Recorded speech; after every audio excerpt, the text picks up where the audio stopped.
don't know if labels takes it.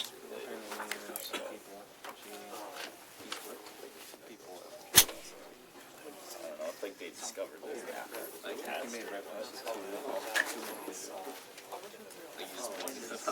Yeah, he's like, you and you. You were cheating. Everybody look at them.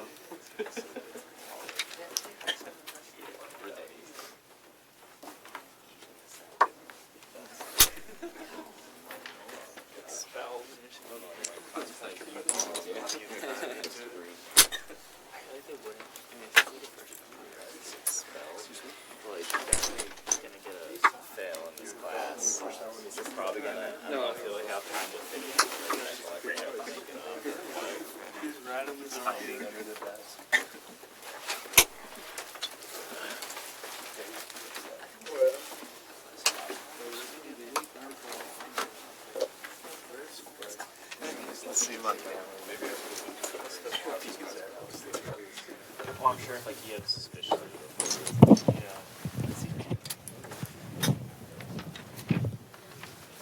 Okay. Are there any questions before I start? Yes. Towards the end of last lecture, we talked about bandpass sampling and how you can have a lower or like a frequency lower Nyquist you can sample it. Could we talk a little more about that? Well, we went through a lot of examples, but surely we can talk more about that. Let me see if I can get to the slides.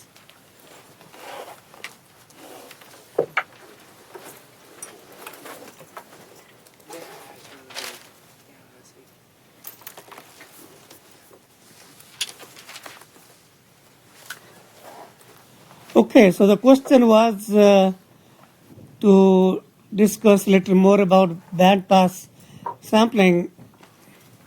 So, conventional Nyquist theorem says that if we take the maximum frequency content and multiply that by 2, that's the lower bound on the sampling rate.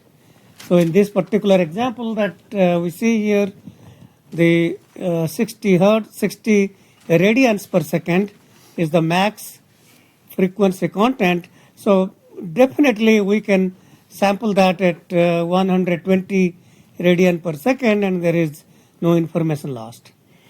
But because it is band pass and there is tremendous amount of gap lying here, so that suggests that perhaps if we choose a sampling rate that's less than 120 and we repeat all these spectra to the left and right periodically, then if there is no aliasing, then obviously no information is lost.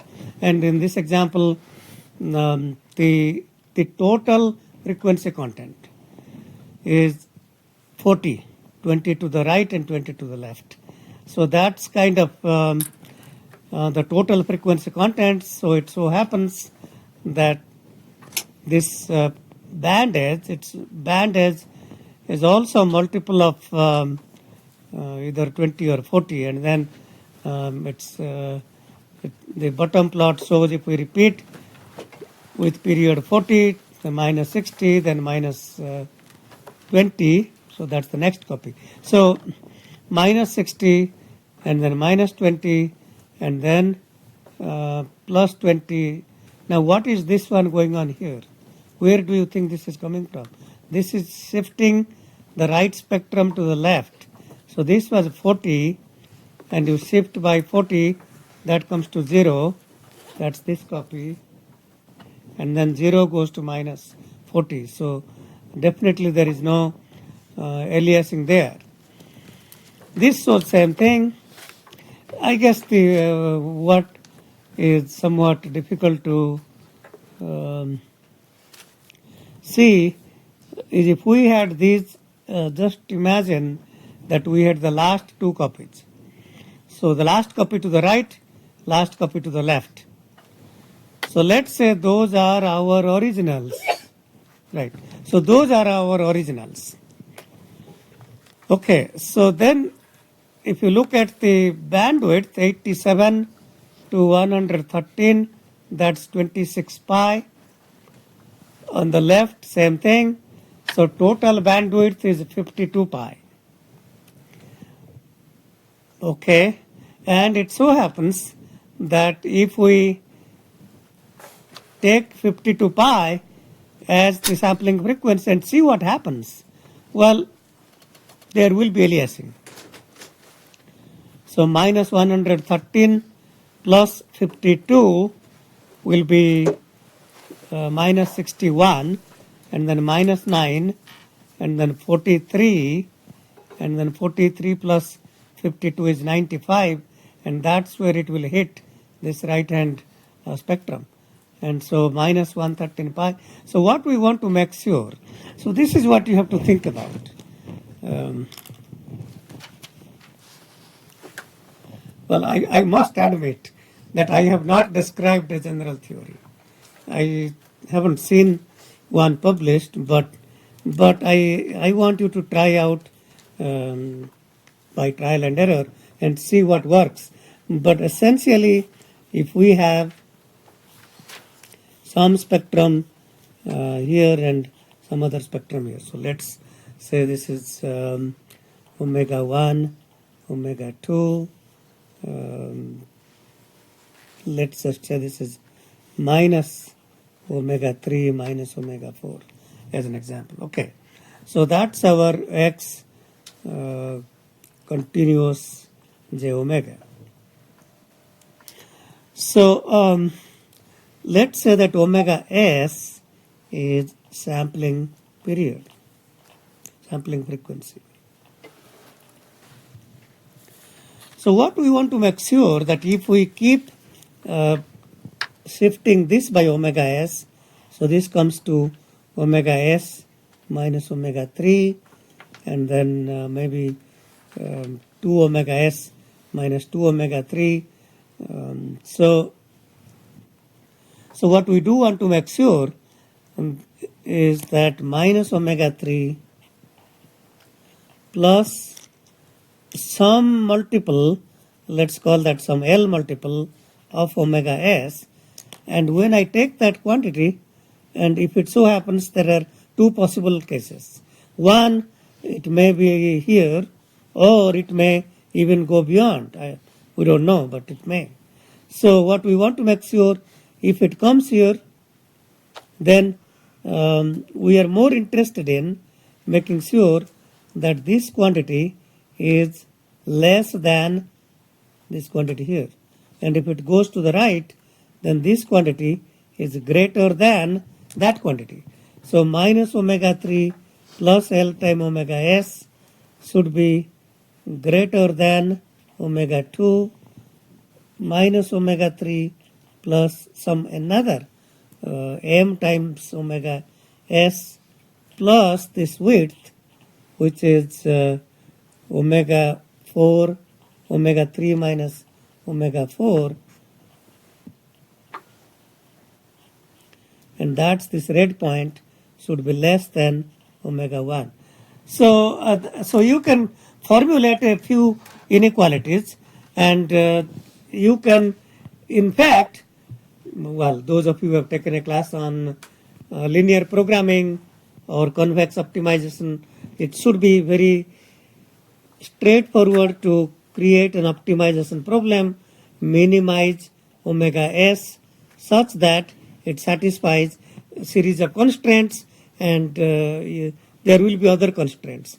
So for example, this point moving here, so some m times omega s minus omega 4 must be less than omega 1, and so on. So that's kind of what I don't really, my intent here is not for you to do this. Okay, that's not my intent.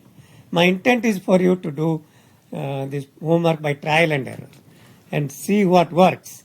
Try out something that looks, try out something like the total bandwidth, and maybe something more if that didn't work out.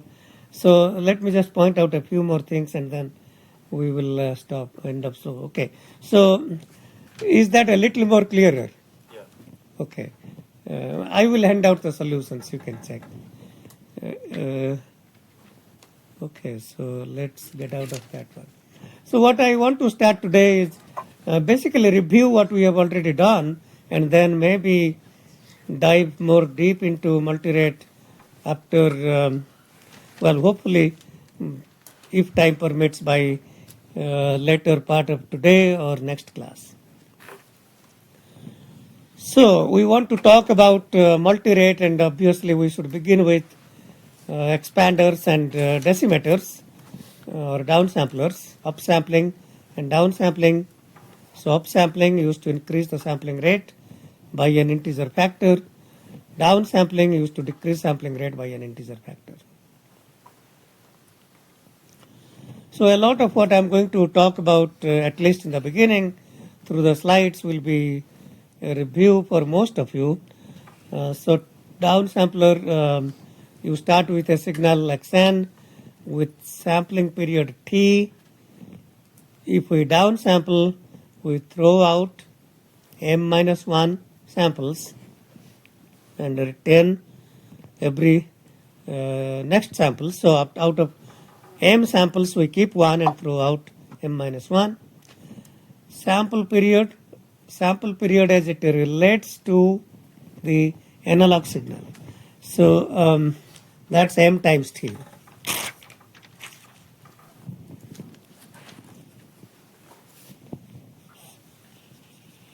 So if we had this signal, we were, let's say this is 0, t, 2t, and let's say that m is 3.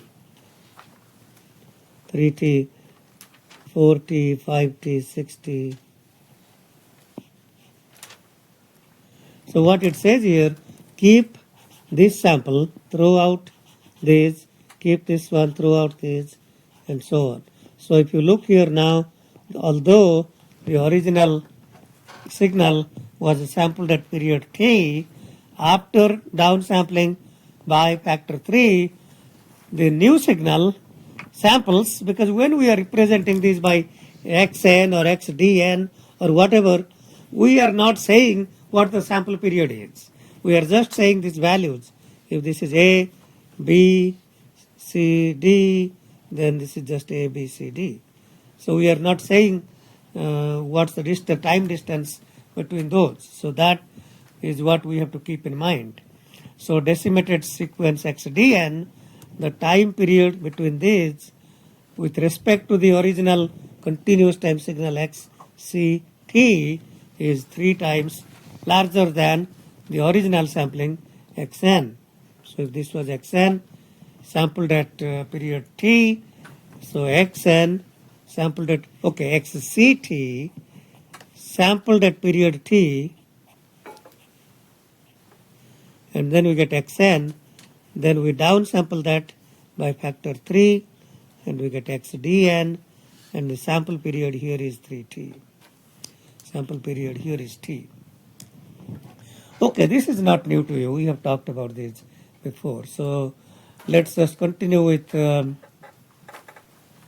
in the left side we show example of the original input sequence.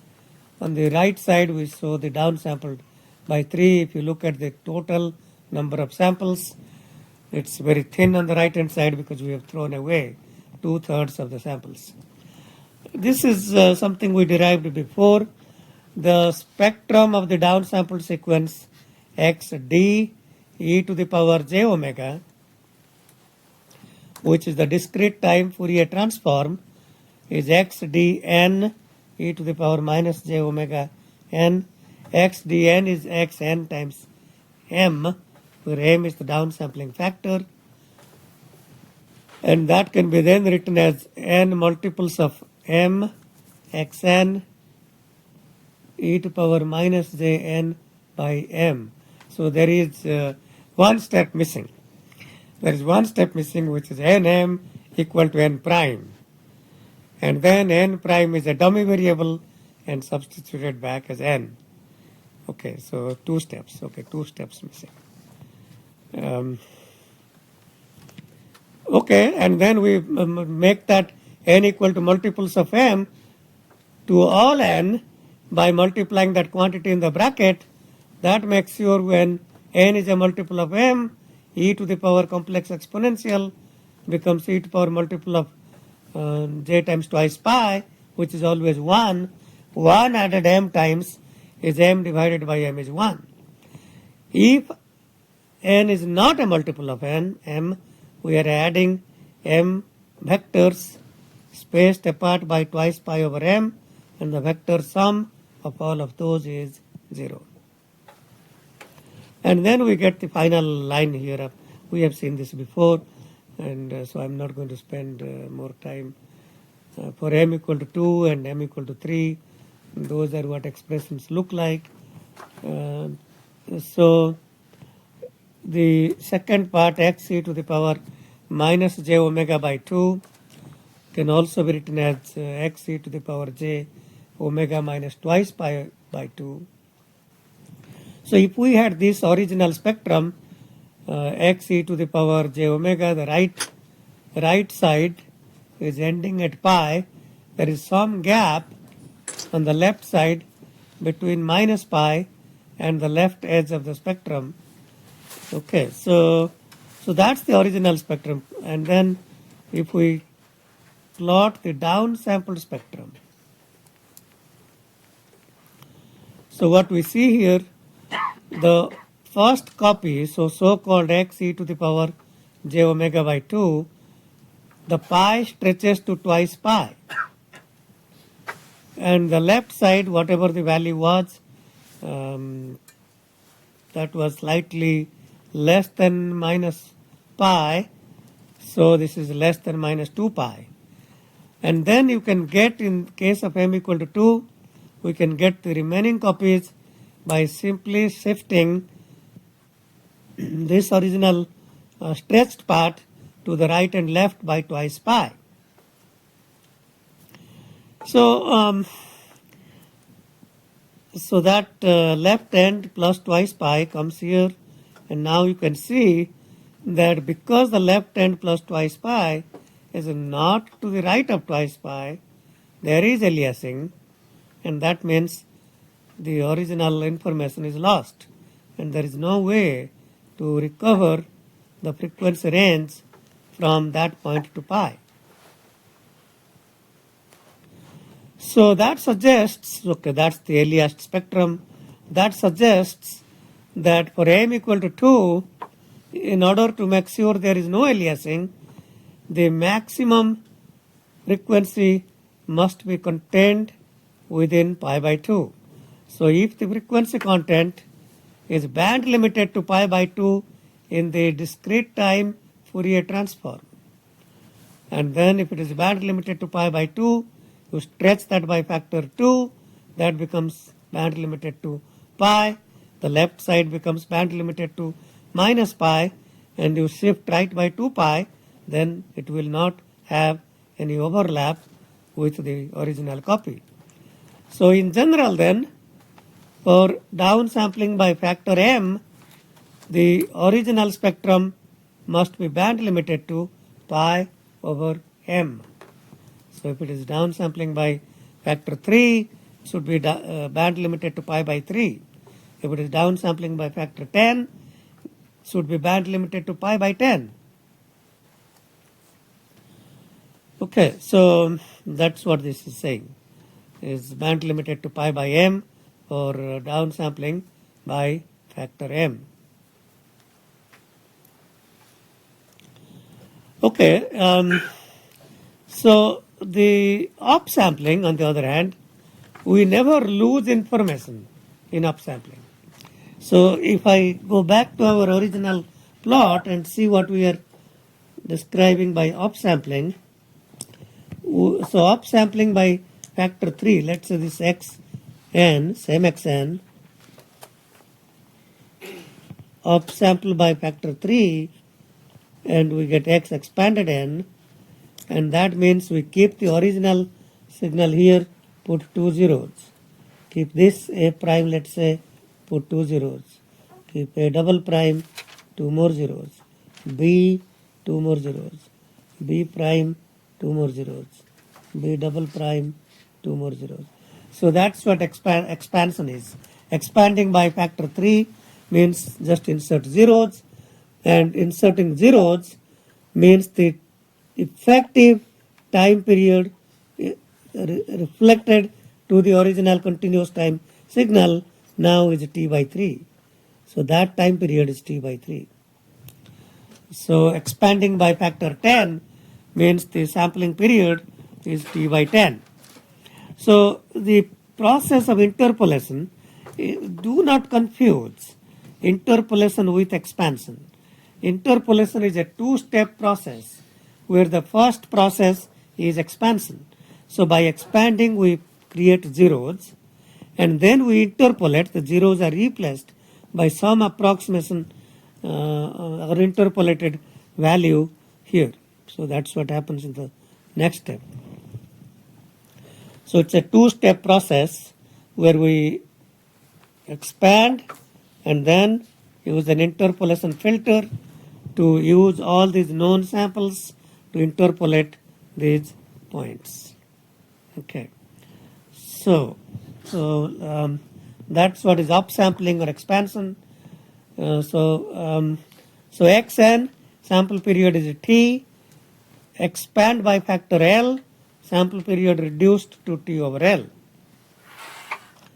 And that's the formal definition of expansion. XLN is xn by L, if n is multiple of L, and 0 otherwise.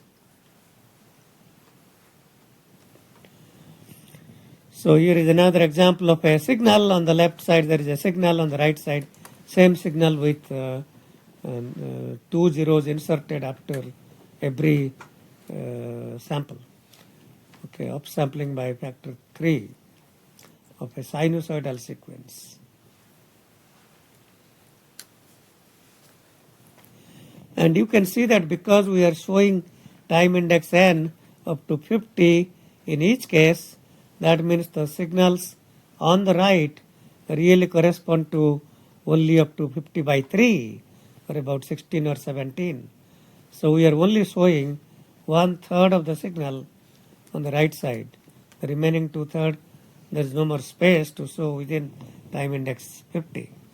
So if we have to show all of these, we have to use time index 50 times 3 or 150 on the right side. Yes. So is there, I guess, I'm trying to understand, like, what, is there some application where you would really directly use an upsampled sequence, or you do print to always be trying to interpolate? That's a good question. The question is, do we need expansion operation without really filtering or some form of filtering? Probably not. Probably not. I mean, I don't see why one would just insert zeros.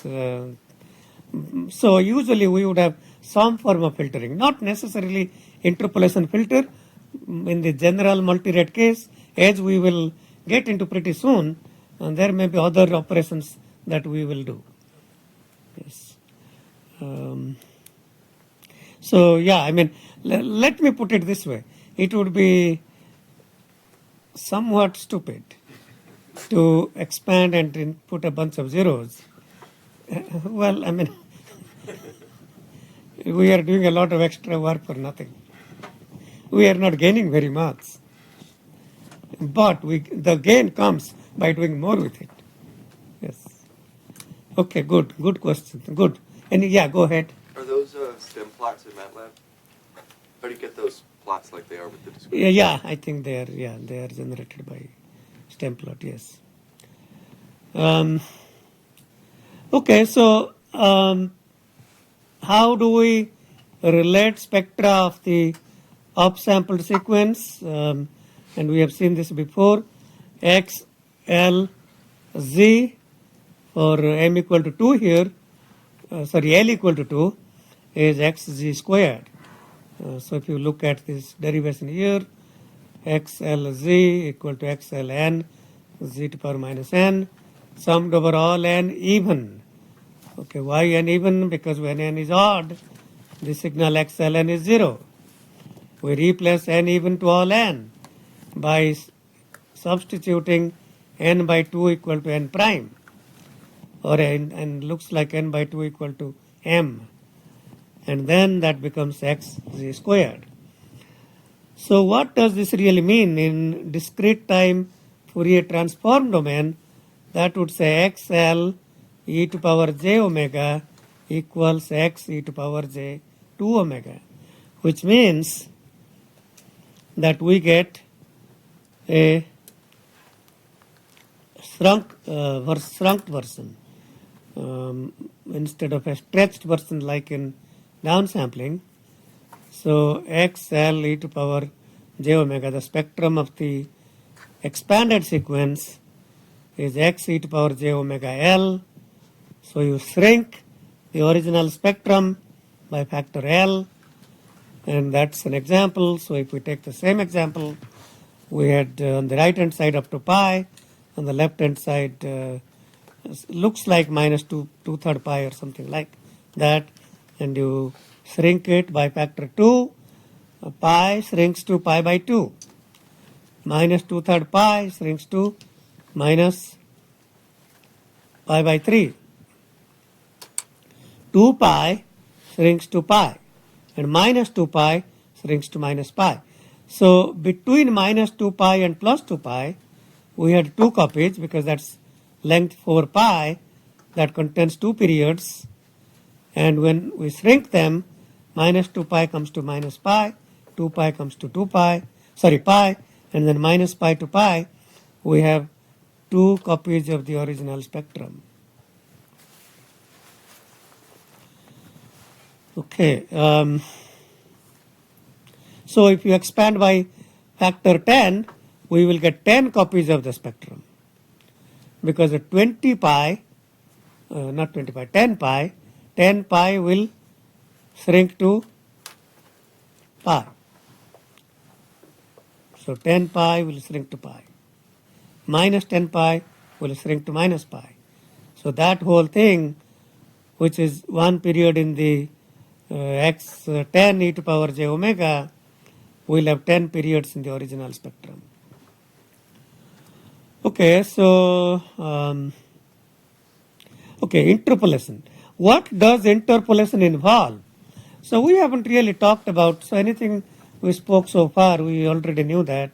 So what exactly is interpolation? So we have expanded the original signal xn to obtain zeros, L minus 1 zeros after every non-zero sample.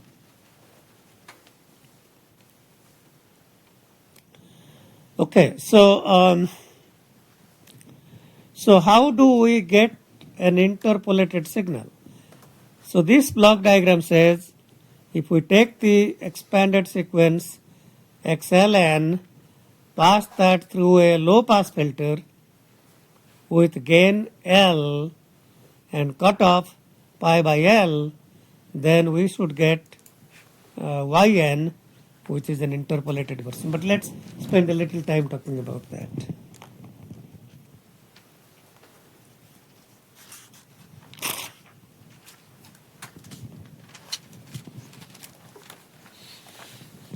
So if I start with XCT, the continuous time signal, and sample that with period T, and then we get xn, let's say. So how is x e to the power j omega related to x c j omega? We talked about, let's not worry about aliasing now. So we talked about the fact that this spectrum here, well, let's just take a spectrum here as an example. If this was 1, this will be 1 over t. Okay, that's kind of the scaling due to sampling. There will be, if this was cap omega, this will be omega times t, which will be, this is, okay, this is omega naught, This is omega, cap omega. So now if I want to construct, so what we want to construct from Xn is an interpolated signal, and we want to know what that spectrum should look like. So if I took that XCT and instead of sampling by T by T, I had sampled that by T by L. So I am increasing the sample rate by factor L. That means I am decreasing the time between two samples or the sample period by factor L. So instead of by sampling with period T, sample with period T by L, and let's call that XIN for interpolated signal. So this is X, some form of X e to power j omega, and Xi e to power j omega will look something like L over T. So you take the reciprocal of T by L, so that will be L over T. So we want to get something like this from whatever is here. Okay, there is more scaling going on. There is this is omega naught times T by L. Okay, so so essentially, if you look at the relationship between the original signal spectrum, original discrete time signal spectrum, and where we want to get to, which is the spectrum of the interpolated signal, so there are essentially two things. One, there is frequency scaling. Omega naught T shrinks to omega naught T by L. So there is a factor of L shrinking. And two, this 1 is replaced by L. That means the gain is increased by factor of L. Okay, so so let's say that I had a spectrum. So let's say that I had an original spectrum.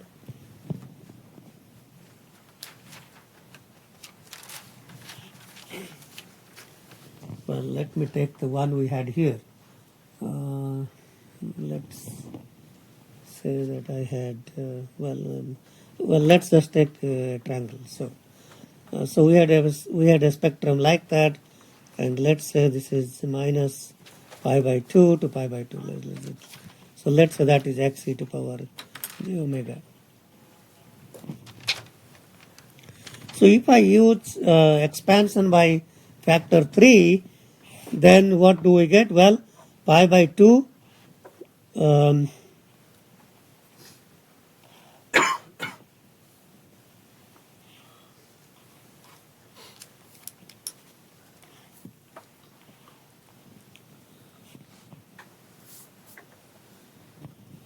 okay, pi by 2 shrinks to, so this is x3 e to power j omega is equal to x e to power j3 omega. So this is still 1, and pi by 2 comes to pi by 6, and this is 2 pi, and this would be minus pi by 2, that's 3 pi by 2, will shrink to pi by 2. So this is 2 pi by 3, this is pi by 2, and this is 5 pi by 2 will come to 5 pi by 6. Okay, this is 5 pi by 2, and similarly here we'll get another copy, minus 5 pi by 6 minus pi by 2. So this is minus pi and plus pi. So, and you can see clearly that indeed we have 3 copies of the original spectrum. So what we are interested in is to get something like this. So we got this part, which is pi by 6. So that's good. So I want to accomplish 2 things. I want to throw this out, we don't need those. And we want to multiply this factor 3. So this 1 should be multiplied by factor 3. So that's really what we want to get. So what kind of filter do I need such that this x3n input to the interpolation filter should have the spectrum that simply looks like this. This is 3 minus pi by 6 minus plus pi by 6. That is xi e to power j omega. This is xin.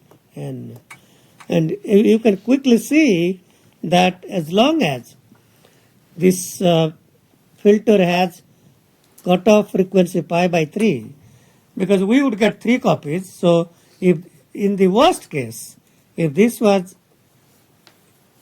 contained information up to pi, that would come to pi by 3. In this specific example, any low pass cutoff frequency greater than or equal to pi by 6 and less than pi by 3 would be okay. So it doesn't matter what you pick. And this magnitude here should be 3. So that's called the interpolation filter hi e to power j omega. Is that clear to you or not? Why we need that multiplication by factor 3?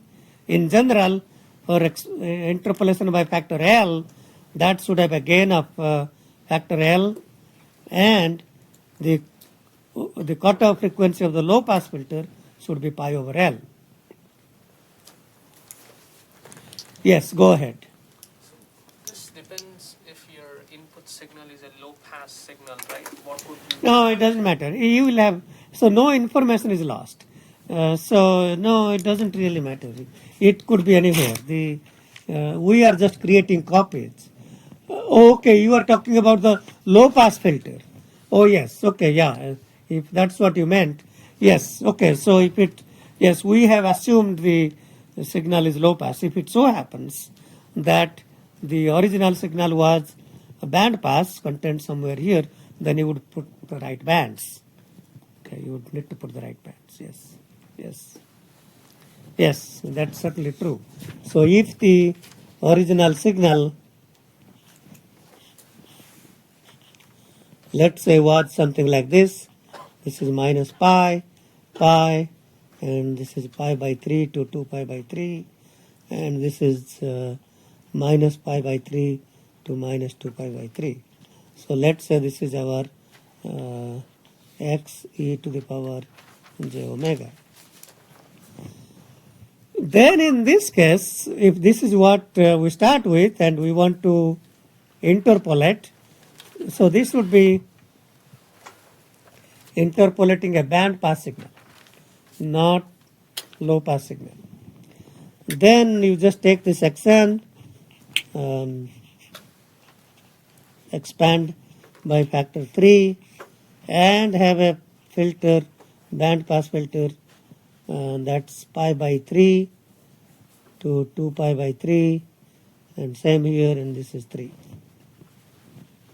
So in the ideal filter, this would be h of n would be 3 times sine pi by 3 n by n pi. So that would be that hn, and here this would be 3 times sine 2n pi by 3 minus sine n pi by 3 by n pi. Of course, these are ideal filters that are not implementable and not causal. So, but that's ideal. So that this is ideal filter. HIN. These are not implementable.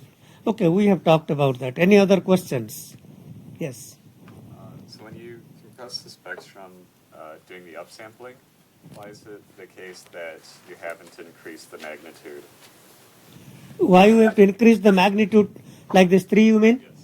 Yes, that is precisely what I was trying to explain, that if we sampled the original signal, continuous time signal,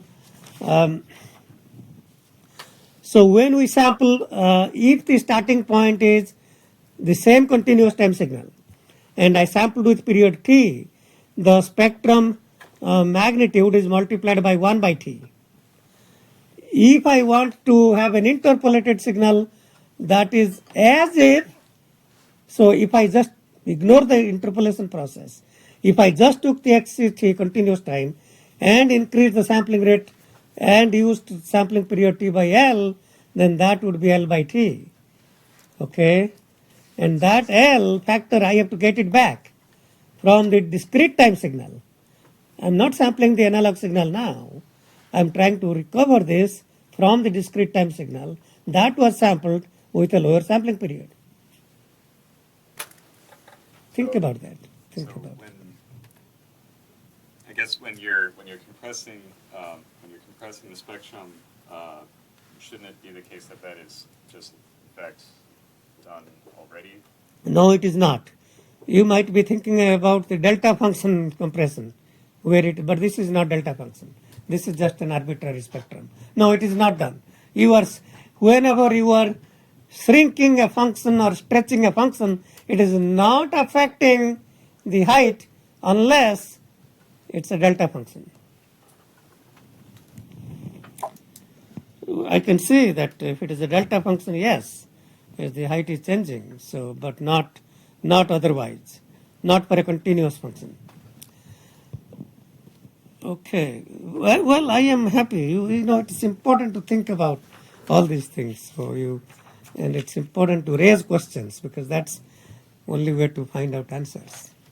And I am glad you are all active and actively thinking about this. And of course, I do want to remind you, your job is to find my mistakes. And I can always make a few mistakes.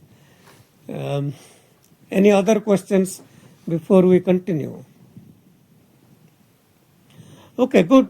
So let me continue with where we were. So that gain by factor L is simply to reconnect the fact that it is as if it was sampled from the original analog signal with period t by L. So this is an example, x e to power j omega, the original discrete time spectrum, which is a triangle from minus pi to pi, with height 1 over t. 1 over t corresponds to the original, that means the analog signal height was 1, and that became 1 by t. You shrink it by factor 2, so we get x e to the power j omega. In this case, L is 2, and you shrink that. When we are shrinking, and that's what he was asking, when we are shrinking, isn't the height taken care of? No, it's not. So when we are shrinking, we are only shrinking the x-axis, not the y-axis. So the y height still stays 1 by t. Then the hi, the interpolation filter, has a height L. And then that height L multiplies by 1 by t, and then ultimately it throws out all the unnecessary copies and retains the height L by t. That's the process of understanding interpolation. Insert a bunch of zeros, and the filter is actually interpolating those zeros to what the value should be. Yes. So this is open to show that interpolation is equivalent to sampling the continuous time spectrum at t over L instead of t? Yes. That's right. Yes.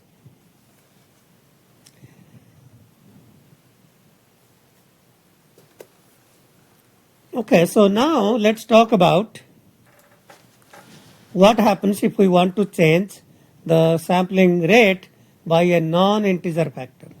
So let's say that we want a sample rate increase by factor L over M. And L and M are mutually co-prime. So let's say that I want to decrease the sampling rate by 2/3, for example. Or I want to increase the sampling rate by 5/3, as another example. So what it shows here is you interpolate first the sample period reduced to T by L, then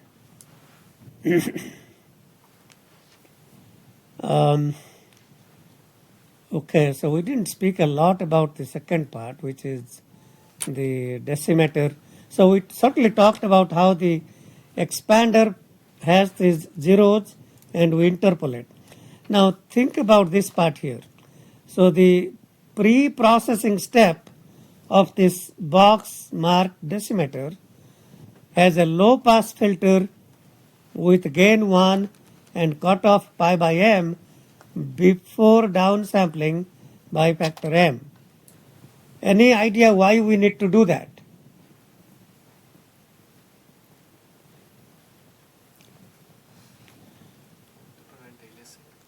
Yes, that is the anti-aliasing filter. So remember in this downsampling example, we had the shifted version of the copy to the right started before the end of the first copy, original copy. And so if we want to downsample by factor 2, the very first step is to use a low pass filter to guarantee that there is no frequency content after pi by 2. If we want to downsample by factor 10, use a low pass filter with cutoff frequency pi by 10 to guarantee that there will not be any aliasing due to downsampling. And that's called anti-aliasing filter. And in fact, anytime we sample an analog signal, we do same thing. We do same thing in the analog domain. We do an analog anti-aliasing filter. Okay. So let me talk a little about that. I had promised you that I will speak more. So let me talk about analog anti-aliasing filter.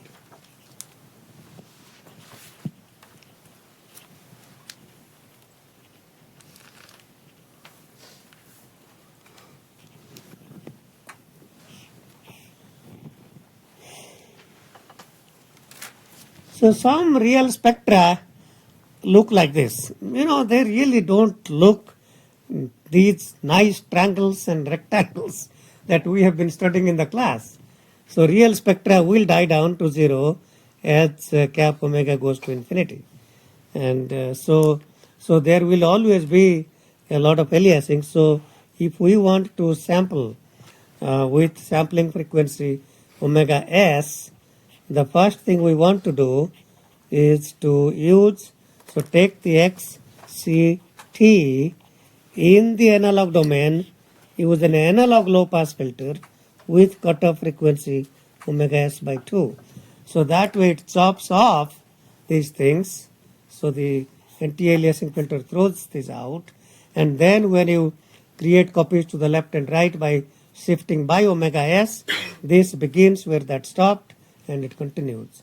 So so this is an analog filter. And then you sample by period t. And that's called an analog anti-aliasing filter. So by using an anti-aliasing filter, we throw these things out so that there is no aliasing after sampling. Same thing with the decimator.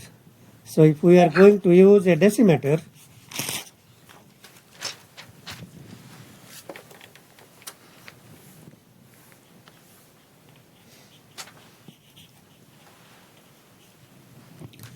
so we want to make sure that this is band limited to pi by m.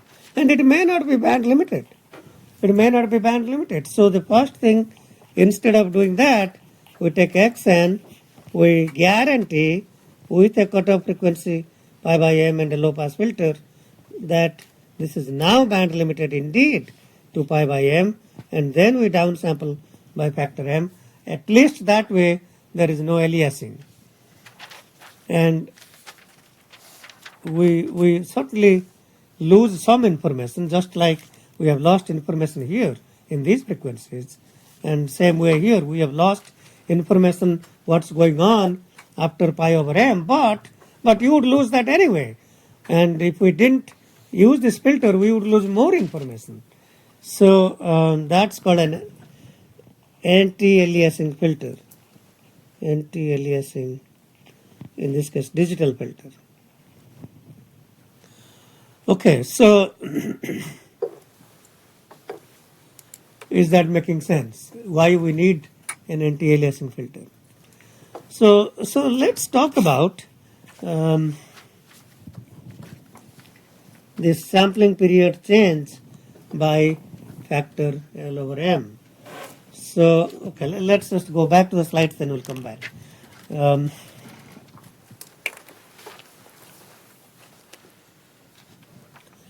So the second box is showing that you do a cutoff frequency pi by m, you do a low pass filter, and then use downsampling by factor m. So the very first interpolation process changed the sampling period from t to t by l. The second one increased this period by factor m. So t by l increased to tm by l. So that means the sample rate has increased by factor L over m. Sample period has, depending on what L and M are, one has decreased, one has increased. And then if you think a little more about it, and it says it doesn't make sense to have two low pass filters. The interpolator needs a low pass filter with cutoff pi by L. The decimator needs another low pass filter with cutoff pi by m. So definitely we can replace the two filters by one low pass filter with gain now L times 1, which is L, and the cutoff now is the minimum of pi by m and pi by L. So that's how we can change sample rate by a non-integer value. So if we want to change the sampling rate by factor 2/3 or 10/3 or 100/3, and this is what you need to do. Of course, if it is an integer, then we can just do interpolation or decimation. But if it is a non-integer, then we need to merge an interpolation step and a decimation step as shown in this slide. Okay, any question about this?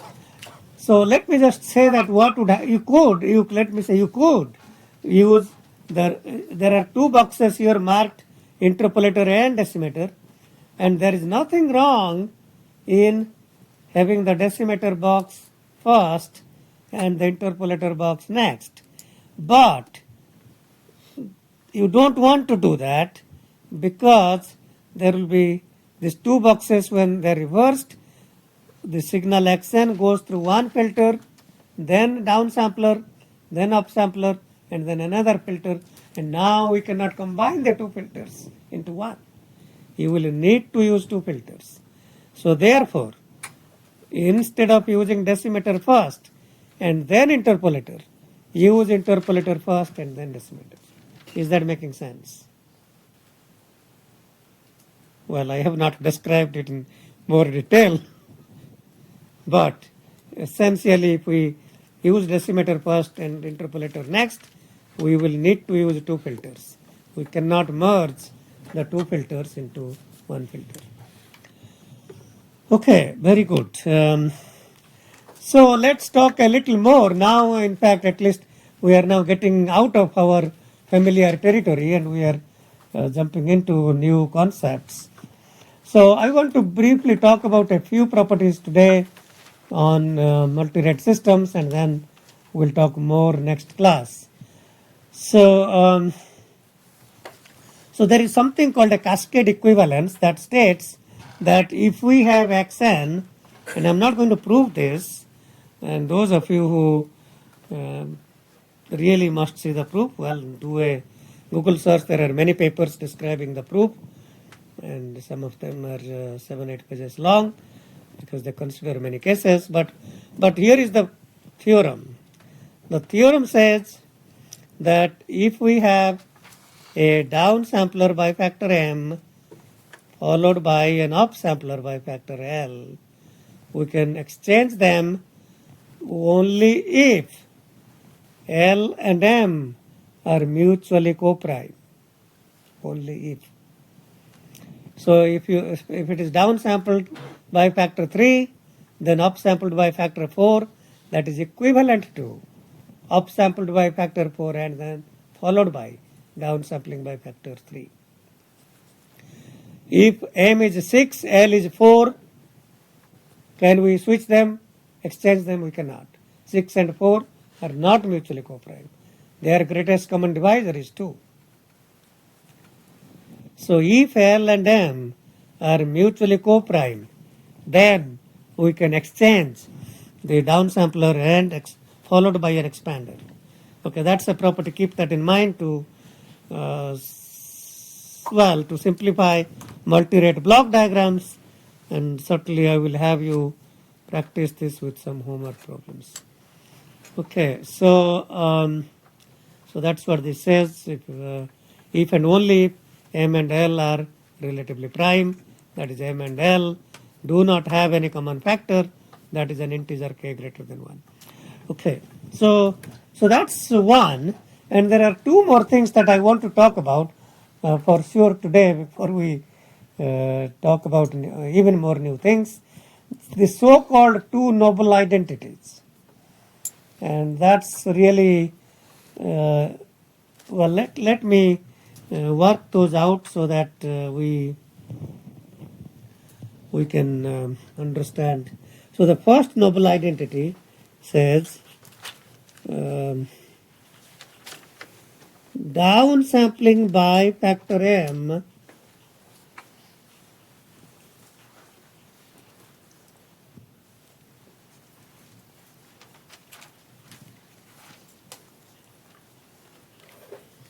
is same as, followed by a filter H, is the same as H z replaced by z to power m and then downsampling. Okay, so that's what it's saying. It's saying that if we have a downsampler followed by a filter H of z, then I can exchange them by replacing z by z to power m. So what that is saying, if this H z, let's say, was an FIR filter, something like a plus b c to power c z to power minus 2 and d z to power minus 3, and let's say that m is 3, then this filter will be a plus b z to power minus 3 plus c z to power minus 6 plus d z to power minus 9, which means that will be a 0 0, b 0 0, c 0 0, d 0 0. If this was a b c d, if we have a downsampler by factor 3 and a filter a b c d, that's same as taking the signal, filtering that by this filter, then downsample by factor 3.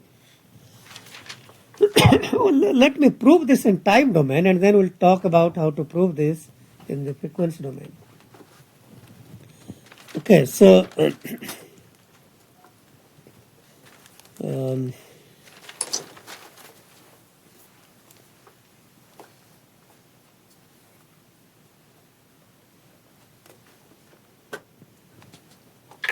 okay, if this is xn, what is this quantity here? xnm. And then what is y1n in terms of x and m? So this will be a times x and m plus b times x and m minus m plus, well, I should really use one more step, maybe. Okay, let me put it this way. Let's call this one x prime n. Okay, I am skipping a step. But okay, so y1n is equal to a x prime n plus b x prime n minus 1 plus c x prime n minus 2 plus d x prime n minus 3. However, x prime n is equal to xn times m. Okay. So, so what do you think x prime n minus 1 is? So x prime n minus 1 is x n minus 1 times m, which is what I wrote down as n m minus m. Okay, I'm not going to write anymore. So there will be two more terms. So here xn, so this becomes filtered by that. So this output here is a times xn plus b. So remember that 0 times xn minus 1, 0 times xn minus 2, b times xn minus 3. So this is b times xn minus m. 3 is m plus c times xn minus 2m plus d times. Okay.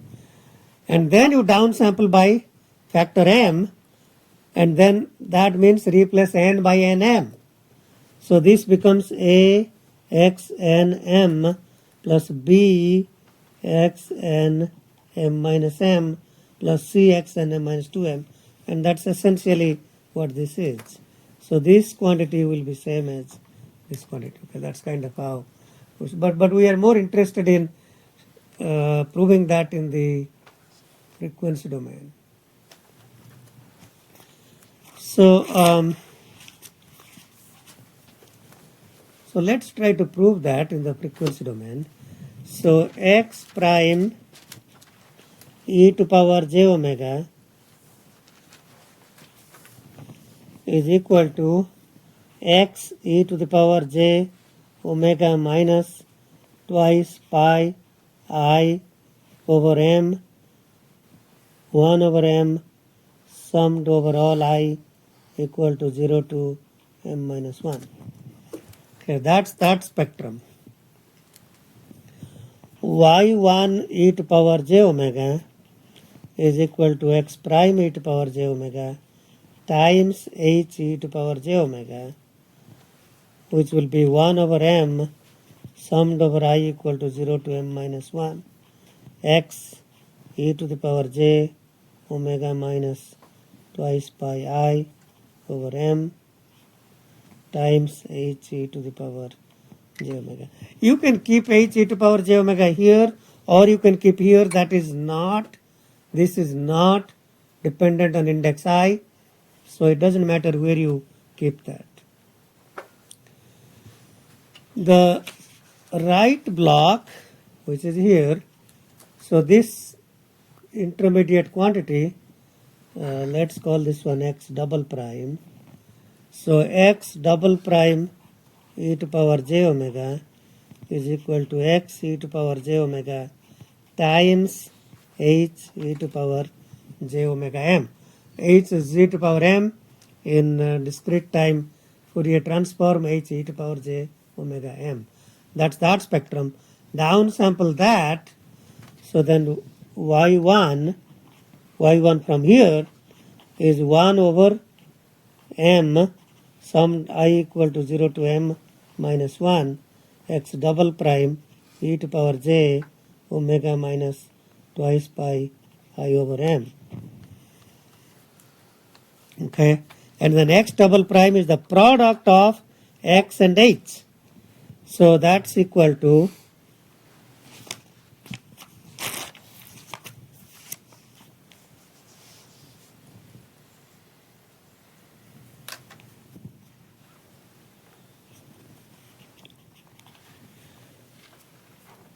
substitute this times that here. So that's equal to 1 over m, I equal to 0 to m minus 1. X prime is x times h.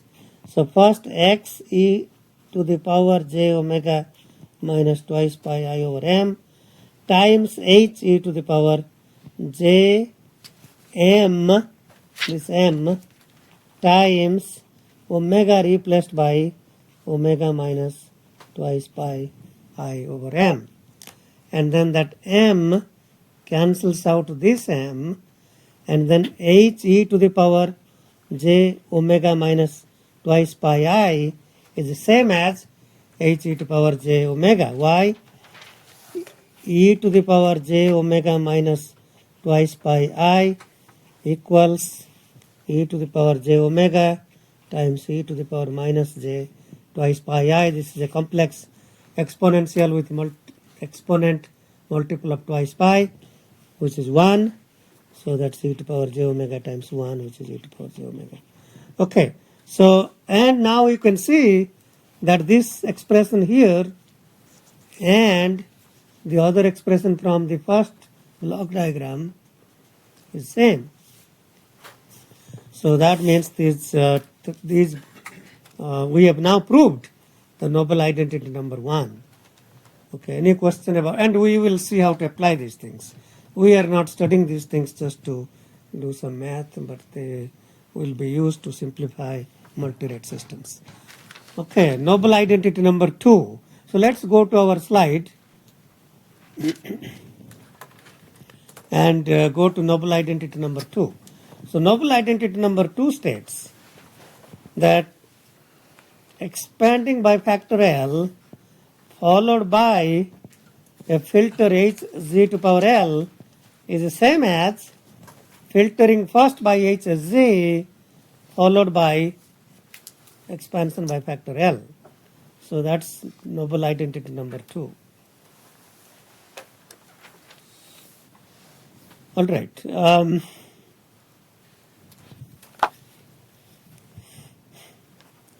We can prove that as shown here very simply.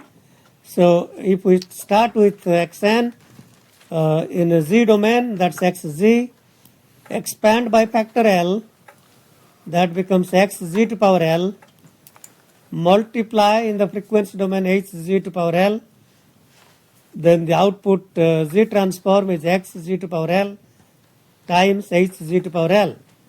On the right hand side, if we start with xn and then filter by hn or filter by hz, so the z transform of the filter output is xz, hz, expand by factor L, z replaced by z to power L.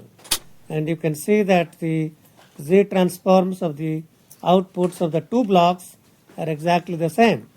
And that proves noble identity number 2. Okay, any question about, so essentially we have seen 3 new things, not counting the change by non-integer, change in sample rate by non-integer factor. The 3 things are we can exchange the interpolation, the expansion and decimation if those factors are mutually coprime. Noble identity number 1, we can exchange decimator and a filter and bring filter to the beginning where z is replaced by z to power m. Noble identity number 2, we can exchange expander and filter such that the filter has z to power L on the right, and that becomes the first filter hz followed by expander. Okay, so those are kind of 3 new things that we have learned today in addition to reviewing expanders and decimators and talking about interpolation and decimation. Okay.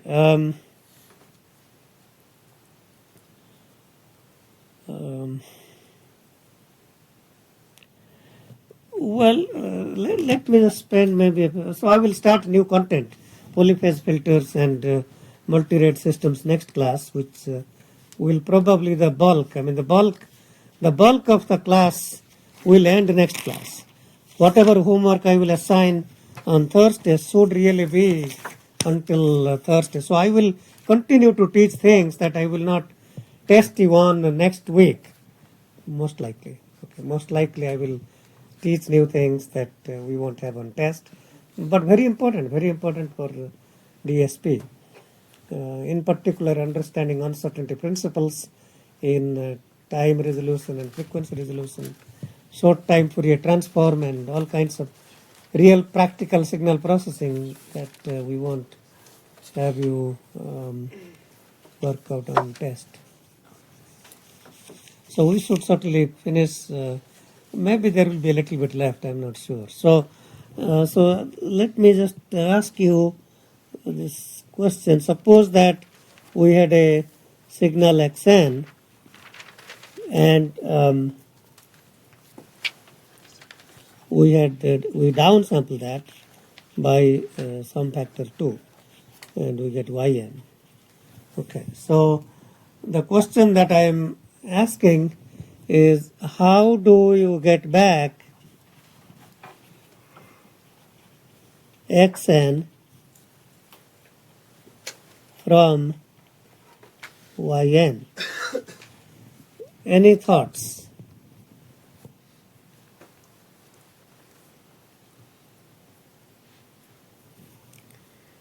Any thoughts about how we can get back xn from yn? Any volunteers? So let me just assume, let's assume that this is band limited to pi by 2. Well, otherwise we simply cannot get back. So if xn is band limited to pi by 2, then so you get a spectrum yn. So if xn spectrum was whatever it is from minus pi by 2 to pi by 2, this is x e to power j omega, y e to power j omega will be within one period that will stretch to pi, this will stretch to pi, and this will be 1 by 2 minus pi to pi. So I want to get back this from here. So what do you do? So we need to do a couple of things, and this is first we need to shrink pi to pi by 2. How do you shrink pi to pi by 2? So we expand. So if I expand that, I get 2 copies. Okay, so yn expand by factor 2, you get 2 copies, and then retain only 1 copy. And we throw out the other copy. So use a low pass filter of cutoff frequency pi by 2 and gain 2, because that half multiplied by 2 gives you back 1. So that's how you can get back xn. Those of you who took the PhD exam, this was probably one of your exam questions. How many of you took PhD exam? Only one from this class? Okay. Well, okay, so let me stop here today, and we will continue more on the multirate next class.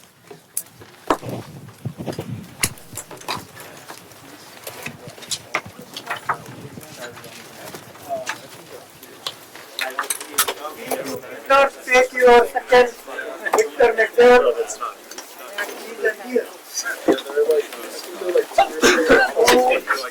I was probably wrong on number 6. What I said in my class. So maybe we should check the